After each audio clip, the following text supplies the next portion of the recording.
तर मंडळी नमस्कार. आज माझ्याकडे आहे यामाहा FZ व्हर्जन 4 जे की तुम्ही मंडळी फ्रेममध्ये पाहू शकता. तर मंडळी ही गाडी असणार आहे 149 CC ची आणि मंडळी या गाडीचं सगळ्यात मेन वैशिष्ट्य म्हणजे काय माहिती आहे का, या गाडीचं मायलेज.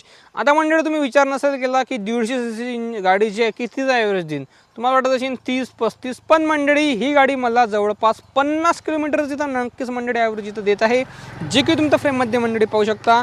ही गाडी मंडळी मी 80च्या स्पीडनं चालवतो आणि 70-80ची स्पीड असून पण मंडळी जवळपास मला ही गाडी जी आहे ना 50.4 इथं मंडळी मायलेज नक्कीच देत आहे. म्हणजे मंडळी यामाहाचे हे जे इंजिन आहेत हे एकदम दमदार आहेत. त्यासोबतच तुम्हाला गाडीचं लुक्स पण चांगलं भेटून जाते, दिसायला पण गाडी चांगली भेटून जाते आणि तुम्हाला मायलेज पण या गाडीमध्ये नक्कीच मंडळी चांगलं भेटून जाते. जर तुमच्याजवळ हे यामाहा FZ व्हर्जन 4 गाडी असेल तर तुम्हाला ही गाडी किती मायलेज देते तर तुम्ही नक्की मंडळी कमेंटमध्ये सांगू शकता. धन्यवाद.